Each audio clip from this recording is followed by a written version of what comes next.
Vamos então iniciar nosso estudo de hoje, em nome do Pai, do Filho e do Espírito Santo. Amém. Toda a Bíblia é comunicação de um Deus amor, de um Deus irmão. É feliz quem crê na revelação, quem tem Deus no coração. Vinde, Espírito Santo, enchei os corações dos vossos fiéis e acendei neles o fogo do vosso amor. Enviai o vosso Espírito e tudo será criado e renovareis a face da terra. Oremos. Ó Deus, que instruíste os vossos fiéis com a luz do Espírito Santo, fazei que apreciemos retamente todas as coisas, segundo o mesmo Espírito, e gozemos sempre da sua consolação, por Cristo Senhor nosso. Amém. Nossa Senhora das Graças, rogai por nós. Em nome do Pai, do Filho e do Espírito Santo. Queria começar com o capítulo 17 do livro dos Provérbios. 17:1 diz assim, é melhor um pedaço de pão seco em paz do que uma casa cheia de manjares com discórdia. Não é? É melhor um pedaço de pão seco em paz do que uma casa cheia de manjares com discórdia. Melhor ter paz na pobreza do que ter guerra, ter discórdia e divisão na riqueza, né? Hoje eu queria apresentar para vocês uma visão geral do livro, para vocês entenderem como que ele está dividido, né? Vocês já viram um pouquinho o vídeo no nosso encontro passado. Você estava aqui, Oriete? Depois você olha lá no YouTube, tem um videozinho sobre o livro dos Provérbios, né? E aqui a gente vai ter uma visão, vamos dizer assim, panorâmica do livro dos Provérbios. Algumas coisas eu traduzi, mas não deu tempo de traduzir tudo, né? Eu peguei daquele painel lá do projeto da Bíblia, né? The Bible Project. Então, o livro dos Provérbios é um guia para a gente viver bem, né? No mundo criado por Deus. Esse livro, deixa eu primeiro colocar ele geral aqui e depois a gente vai falando parte por parte. Bom, primeira coisa, aqui ficou, deixa eu trazer um pouquinho para aqui, tá. Bom, a gente tem o que no livro? O livro dos Provérbios, basicamente, o centro dele, onde a gente vai encontrar ali centenas de antigos provérbios, é do capítulo 10 ao capítulo 29, né? Do 10 ao 29, a gente encontra centenas de provérbios, inclusive esse que a gente acabou de ler, né? É melhor o quê? Uma casa com pão seco, não é nem pão, é pão seco, em paz, do que uma casa cheia de manjares com discórdia. Boa noite, Salete. Seja bem-vinda, Olelê.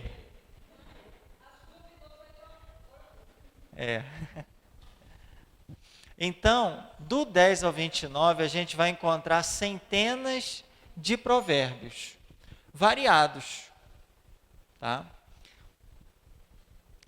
A gente tem, do 1 ao 9, uma introdução ao livro dos Provérbios, e o 30 e 31 são provérbios de Agur e Lemuel, tá? A gente tem a finalização do livro, nos últimos 2 capítulos, tá? Os provérbios, quando a gente pensa assim, provérbios, né, sabedoria, a gente lembra de quem? Salomão, né? Então, a gente tem Salomão como, até o livro dos Reis, no capítulo 4, fala que Salomão é o homem mais sábio no mundo antigo, né? Salomão, ele está vinculado a essa sabedoria, né? É um homem sábio, um homem que pediu a sabedoria de Deus e a recebeu, e sua sabedoria foi conhecida na antiguidade, né? Até pessoas de longe vinham experimentar, vinham conhecer a sabedoria de Salomão, né? Ele tinha uma sabedoria sobre quase todos os temas da antiguidade, né? Ele era um homem muito sábio. Por isso, na introdução, logo no capítulo 1, o que a gente tem lá? Começa o livro como? Provérbios de Salomão. Provérbios de Salomão. Então a gente tem logo na introdução, Provérbios de Salomão, e os primeiros versículos, de 1 a 9, que é uma introdução, vai falar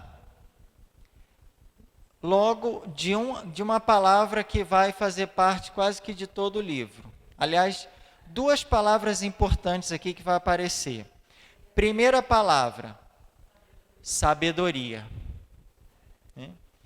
Primeira palavra importante que vai aparecer aqui logo na introdução é a sabedoria. Oi? É outra. Tá. Então, uma palavra que a gente não pode esquecer no livro dos Provérbios é a palavra sabedoria. Só que, como que a gente vai... Lembra do hebraico? Eles falam hormá. Lembra do hormá? Hormá, que significa sabedoria. Só que essa sabedoria, ela é uma sabedoria... Deixa eu marcar aqui, senão eu não volto. Lá no livro de Êxodo, capítulo 31, versículo 1 a 3, Êxodo 31, de 1 a 3,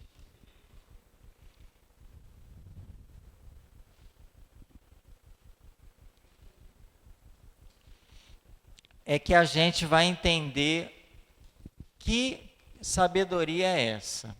Êxodo 31, de 1 a 3. Êxodo 31, de 1 a 3. Acharam 31? O que está escrito? Vamos ler juntos? O Senhor falou a Moisés: eu chamei nominalmente a Bezaleel, filho de Uri, filho de Ur, da tribo de Judá.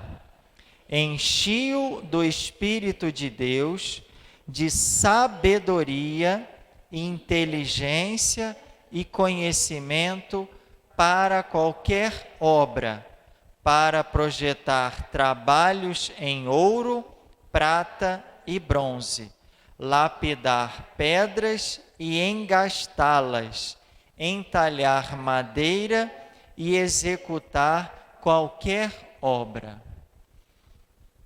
Então essa sabedoria é uma sabedoria que não é uma sabedoria teórica, é uma sabedoria prática. A sabedoria quem tinha eram os artesãos, os escultores, aqueles que trabalhavam com entalhe, com madeira, com escultura, para fazer um projeto, um trabalho. Vocês estão vendo que essa sabedoria é uma competência, uma habilidade na pessoa para fazer alguma coisa na prática. Não é uma coisa teórica. Quem tinha sabedoria é aquela pessoa que, na prática, sabia fazer um entalhe na madeira, como o nosso irmão Adelar, né? Que faz trabalhos em madeira. Quer dizer, ele precisa da sabedoria nesse contexto, né? No Antigo Testamento, nesse contexto do livro dos Provérbios, é uma sabedoria prática para fazer alguma coisa, uma competência, né? É o que a gente chama de curso profissionalizante, né? A pessoa faz um curso para sair com uma profissão. Não é um curso para ser alguma coisa só e ter o diploma. Mas a sabedoria é para a pessoa aplicar aquilo na prática. E é a sabedoria dos artesãos. Por isso que tem um hominho lá, ó, cheio de sabedoria aqui, ó. Ele precisa da sabedoria. Por quê? Porque ele vai fazer algum trabalho e por isso a sabedoria precisa ser aplicada. Não adianta se conhecer se eu não aplicar o meu conhecimento na prática. E aí o livro também, vamos voltar lá para o Provérbios, porque a gente está vendo as palavras importantes da introdução desse livro. Outra palavrinha que vai aparecer está lá no versículo 7 do primeiro capítulo de Provérbios. Sempre do primeiro, a gente está no primeiro. Está lá no versículo 7, 1:7. O temor do Senhor é o princípio do conhecimento, sabedoria e disciplina, os tolos as desprezam. Quer dizer, a gente está falando de sabedoria, né? Uma sabedoria que é colocada em prática. Mas qual o fundamento dessa sabedoria? O temor do Senhor. Por isso que, embora são provérbios populares, né, que estão nas culturas até que não fazem parte do povo de Israel, mas eles colocam como fundamento, então, o temor do Senhor. Então, às vezes são ditados populares que não têm nada a ver com religião. Mas no contexto de Provérbios, né, é como que esses ditados eles são batizados, vamos dizer assim, né? Eles têm um caráter religioso. Por quê? Porque o fundamento de qualquer sabedoria, qualquer conhecimento é o quê? É o temor do Senhor. E agora eu pergunto para vocês, o que é o temor do Senhor? O que é o temor do Senhor? O que é temor? Primeira coisa a gente já tem que dizer que o temor não é medo, não é ter medo. É importante primeiro saber que ele não é um medo, não é um medo. Esse temor a gente pode dizer que é uma reverência. Uma reverência, um respeito profundo, né? O temor como respeito profundo que leva à obediência, que leva à humildade. Se eu tenho esse respeito profundo, eu tenho que obedecer. Eu tenho que ser uma pessoa humilde, né? Eu tenho que ter uma mentalidade moral, né? Esse temor também é uma mudança de mentalidade. De uma mentalidade profana para uma mentalidade moral e religiosa. Ou seja, se eu tenho respeito profundo a Deus, eu tenho que obedecer a Ele. Então, há uma mudança a configuração, a mentalidade muda. Né? Então, quando vocês pensarem, temor do Senhor, esse respeito, essa humildade, essa obediência que vem de um respeito profundo a Deus, de uma reverência a Deus. Isso tudo a gente pega do capítulo 1, de 1 a 9, tá? Aqui é a introdução. Aí o livro vai começar a apresentar 10 discursos de um pai para um filho. Depois dessa introdução, que falou de quem? O livro dos Provérbios. Aqui a gente já está aqui do versículo 8, né? Depois dessa introdução, a introdução falou de 3 coisas. Primeiro, de uma pessoa. Sabedoria lembra quem? Salomão. Depois, a gente falou de sabedoria, que é uma sabedoria prática, que é um conhecimento prático, um conhecimento que ele é aplicado. E outra palavrinha que a gente falou nessa introdução aí é temor do Senhor, que é o fundamento e é o princípio do conhecimento. O temor do Senhor é o princípio do conhecimento, sabedoria e disciplina. Depois, o que começa aí? No versículo 8 fala o quê? Aceita, filho, a disciplina de teu pai, e não despreze a instrução de tua mãe. Então vai começar aqui 10 discursos, é uma parte que vai trazer 10 discursos de um pai para um filho. Então, de agora até praticamente lá os próximos capítulos, 1, 2, 3, 4, 5, 6, 7, você pode ver lá, ó, meu filho. Olha o capítulo 2 como é que começa. Como é que começa ele? Meu filho, olha lá. Capítulo 3, meu filho. Capítulo 4, escutai, ó filhos. Capítulo 5, meu filho. Capítulo 6, 7, meu filho.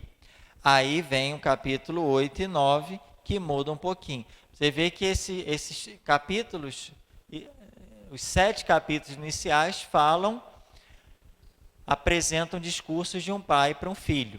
Né? Meu filho, toda hora, meu filho, escuta, etc. E, basicamente, o que o pai vai falar para o filho? Né? Lá o pai falando para o meu filho, escuta as instruções do seu pai. A lógica do livro moral do livro dos Provérbios é a seguinte: se você tiver sabedoria e temor do Senhor, isso vai te levar a uma virtude, integridade, generosidade e você vai ter sucesso e paz. Se você procurar, né, a loucura, a insensatez e o mal, isso vai te levar a egoísmo e orgulho, que vai te levar para a ruína e a vergonha. Então, é muito simples, né? Ou seja, o esquema é bem simplista, né? Como a gente viu lá no vídeo. A pessoa que procura sabedoria e temor do Senhor vai ter virtude, vai ser uma pessoa íntegra, generosa e vai ter sucesso e paz na sua vida. Lógico que a gente sabe que nem sempre é assim. Mas o livro quer apresentar o quê? Como se a pessoa estivesse num mundo criado por Deus, um mundo bom. No normal das coisas, né, a lógica das coisas é essa. Se você, meu filho, procurar a insensatez, a loucura, o mal, aí você vai ficar uma pessoa orgulhosa, você vai ficar uma pessoa egoísta, e isso vai te levar para a ruína e para a vergonha. Então, o esquema é assim. Por isso que é um esquema mais simplista, né? Ele é uma regra muito simples. Qual é a regra do sucesso e da paz? Não, a gente viver no temor do Senhor, fazer o bem, etc. Qual a regra para viver na ruína? É procurar o mal, procurar a ignorância, né? Não querer conhecer nada, que vai levar ao egoísmo, ao orgulho e vai levar à ruína. Né? Esse é o que a gente vai ver no livro dos Provérbios. Aí, no capítulo 8 já muda, porque ele apresenta uma senhora, a sabedoria como se fosse uma senhora. Né? Lá no capítulo 8, como se a sabedoria, no capítulo 8, ela está chamando as pessoas para aprender e ouvir dela os ensinamentos. Sabedoria está chamando, vem aprender de mim. Está lá, ó, tá vendo? Aqui a sabedoria tá chamando, pessoal. Né? E o livro vai dizer o seguinte, vai falar que onde tiver pessoas fazendo a justiça, né? Aqui o rei está falando, olha, você não é culpado. Né? Aqui uma situação de, né, a pessoa está aqui, tem uma senhora aqui chamando, né, e o homem está falando, não quero, né, quero viver uma vida íntegra, né, no casamento. E aqui a gente está vendo outra pessoa ajudando o outro, sendo uma pessoa o quê? Generosa. Né? Então, o capítulo 8 e 9 vai falar dessa senhora sabedoria que chama as pessoas ao conhecimento, e sempre que tem uma situação de bondade, de generosidade, de justiça, de respeito, a sabedoria está ali presente. É porque aquela pessoa agiu com sabedoria. É porque ela ouviu a voz da sabedoria. Essa senhora que é a sabedoria. Tá? Então, vocês veem alguém fazendo bem, significa que a sabedoria está ali presente. E é uma pessoa que ouviu a voz da sabedoria. Então, até aqui é a primeira parte do livro. Tá? Salomão, sabedoria, temor do Senhor, os discursos de um pai para um filho, meu filho, meu filho, meu filho, e no final fecha com a sabedoria personificada, ou seja, ela é como se fosse uma pessoa. Aí começa as coleções de provérbios, que vem a coleção de Salomão. Aí tem duas palavras importantes, sabedoria e o temor do Senhor, que é o princípio da sabedoria, o princípio do conhecimento. Sabedoria entendida como os artesãos lá de Êxodo, ou seja, uma sabedoria que é aplicada na prática. Não é só uma sabedoria teórica, porque como que eu vou viver nesse mundo? Com sabedoria, então eu tenho que saber como me comportar dentro da igreja, dentro de casa, na escola, no trabalho, na rua, quando eu vou na casa do vizinho, eu tenho que saber me comportar também, tudo, em todas as situações, né? Aí, essa é a primeira parte do livro. Aí a gente começa de 10 até o capítulo 29, várias coleções de provérbios, que falam sobre os mais variados temas, né? Casamento, amizade, perdão, família, trabalho.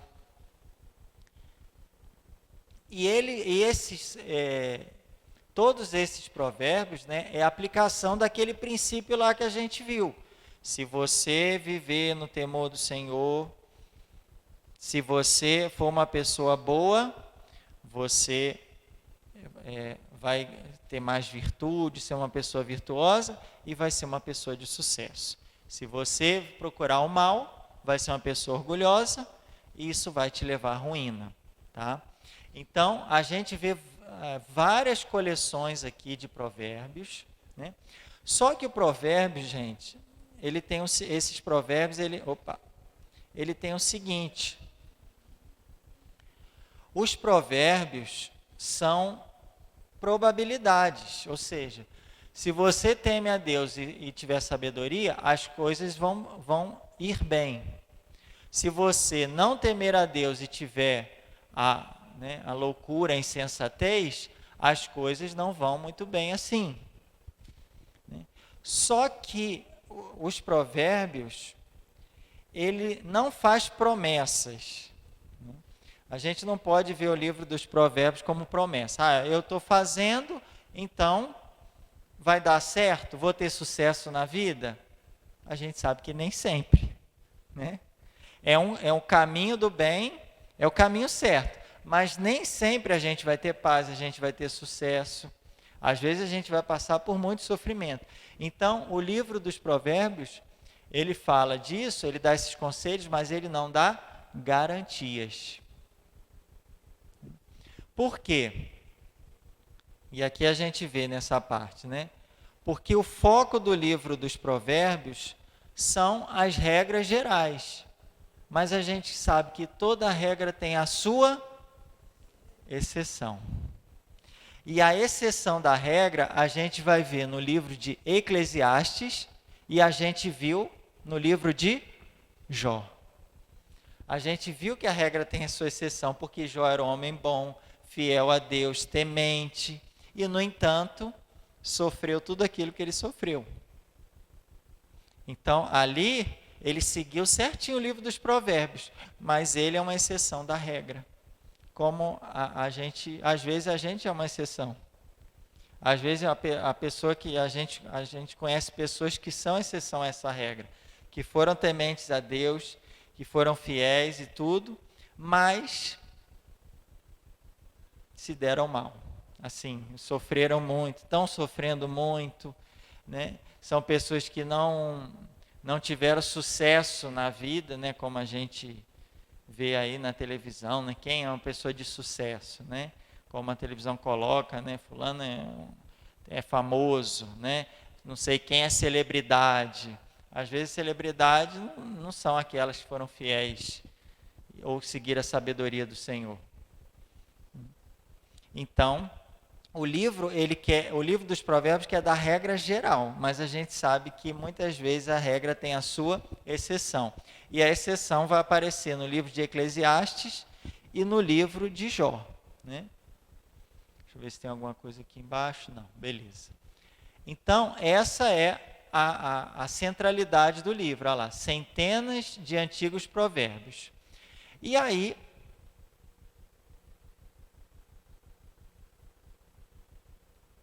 a gente chega nos 2 últimos capítulos, que os provérbios de Agur, né? Não sei se deixa eu ver se ele chama de provérbio, que é o capítulo 30, palavras de Agur. Agur, gente, o livro dos provérbios coloca Agur como se fosse o modelo de um leitor desse livro. Como que um leitor do livro dos provérbios deve ser? Olha para Agur.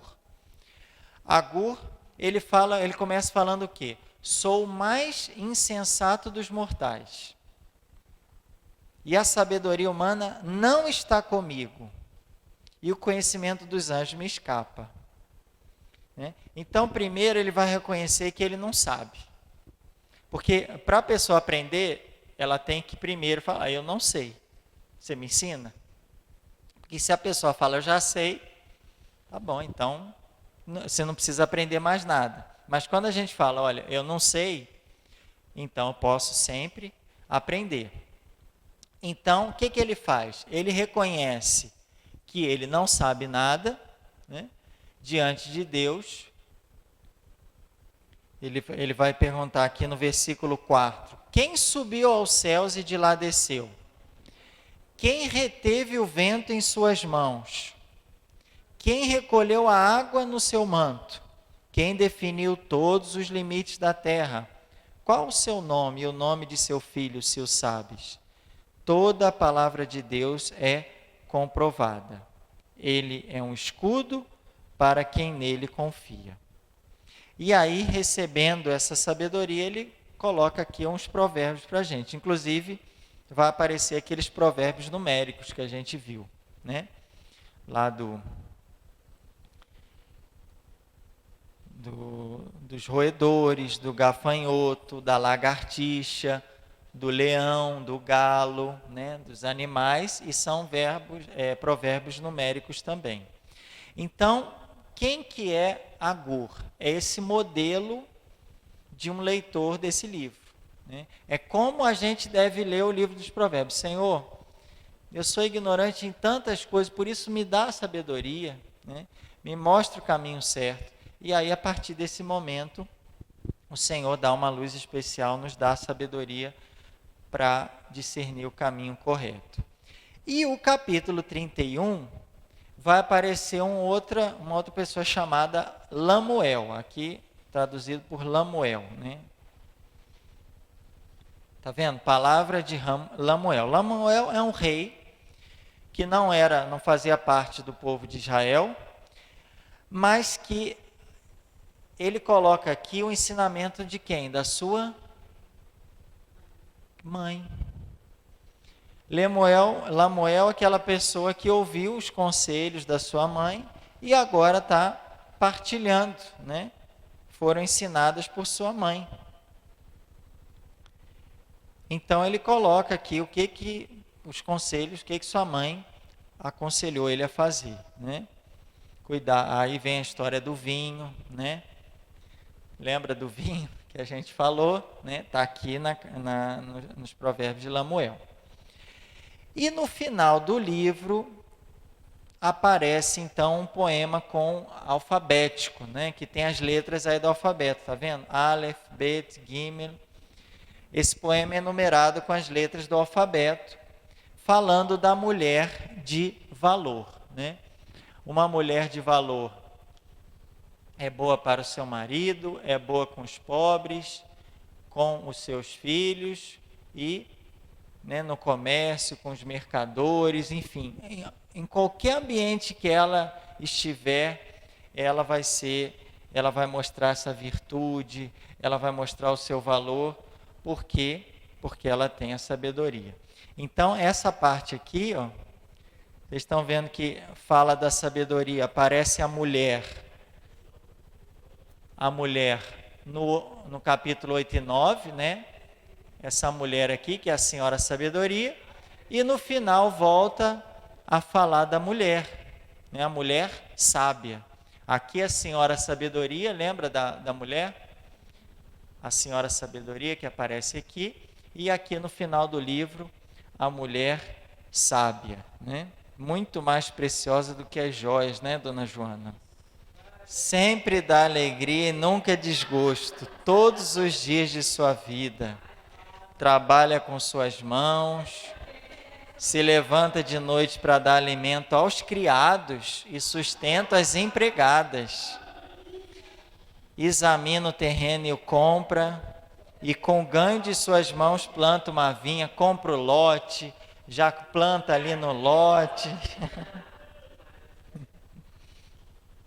Alegra-se com o sucesso dos seus negócios. Abre suas mãos ao necessitado e estende para o pobre. Não teme pela casa diante do frio ou da neve, pois todos os seus criados vestem roupas forradas. E por aí vai, né? Então, esse é o panorama geral assim do livro dos Provérbios, para a gente entender, né? Quando quiser provérbios em geral, vamos lá entre o 10 e o 29. Quando quiser ver a sabedoria e o temor do Senhor, vamos lá, introdução.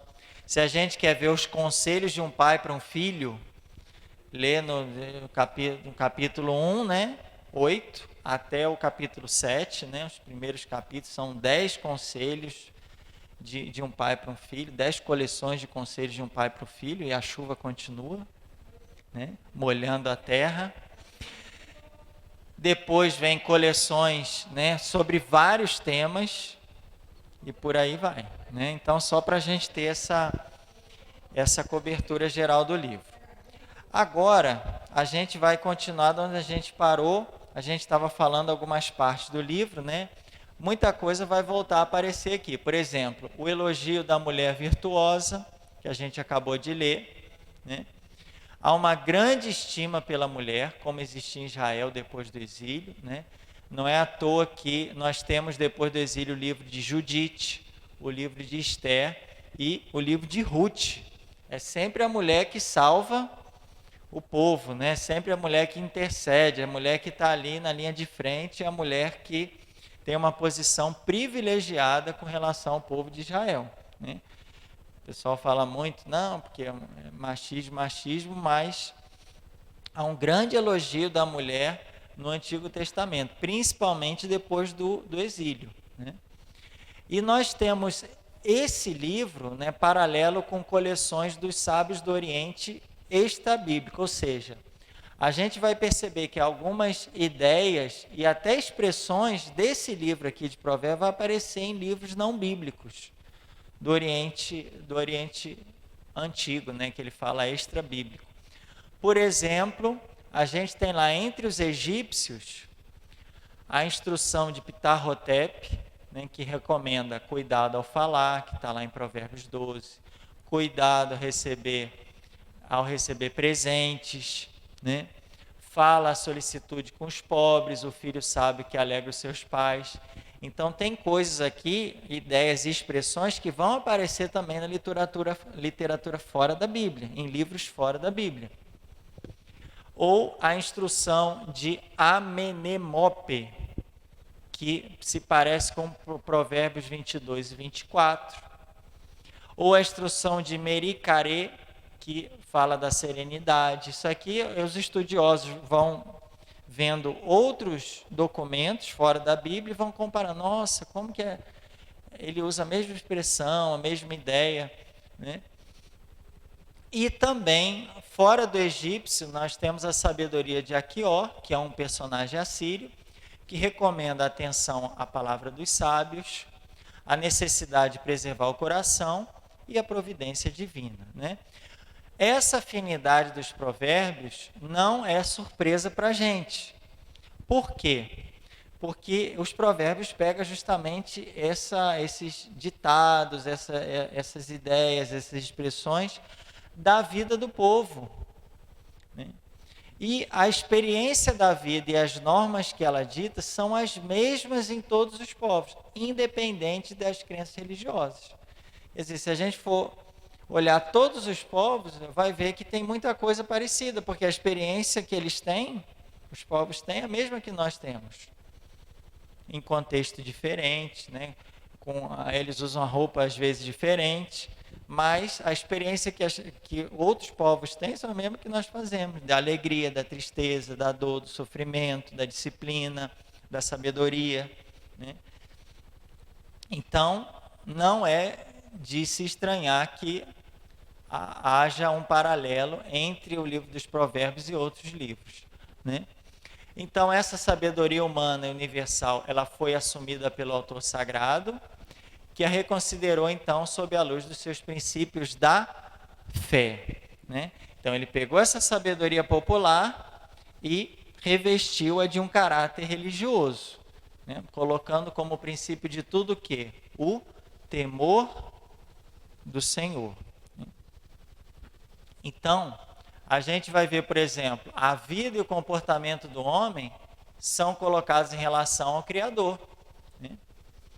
É o Senhor quem tudo vê e providencia, e não o homem ou o rei, né? Em outros escritos a gente vê lá, o rei vê tudo, o rei provê tudo. Quando tem uma pessoa precisando, vai lá no rei. Aí Provérbios pega essa experiência humana e joga com característica religiosa. Fala, olha, quando a pessoa está em necessidade, Deus é que provê a necessidade do pobre, da pessoa que precisa, né? Ou Deus que prova o coração das pessoas, né? Ele que pune a iniquidade, ele assume a si a causa dos pequeninos, né? Então, os sábios orientais são aprofundados e mais valorizados ainda no livro dos Provérbios, né? Opa! E com isso, gente, fechamos com chave de ouro esse livro. Bom, alguma pergunta?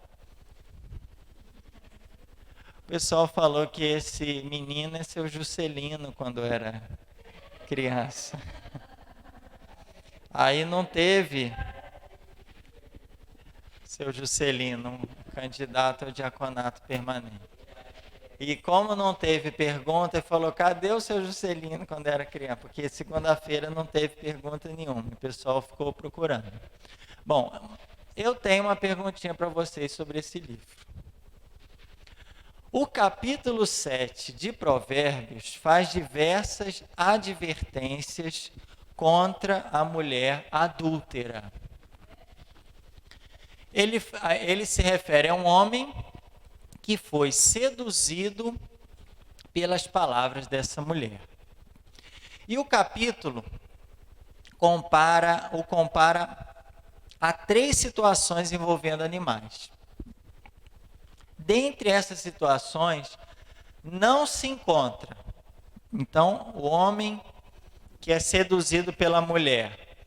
O livro dos Provérbios fala que é como um jumento que cai num poço, que é como um boi que vai ao matadouro, ou como um pássaro que voa para a armadilha. Quer dizer, dessas aqui, qual que o Provérbios não fala? Tem 2 aqui que fala e uma que não fala. O jumento que cai no poço não tem no livro dos Provérbios. Pelo que vocês falaram aí, quem responde antes de ouvir é tolo e passa vergonha, porque nem ouviu ainda, já quer responder? A pessoa nem ouviu e já quer responder. Vamos ver? Vai Lombardi, vai. Oi, vergonha. Uma salva de palmas.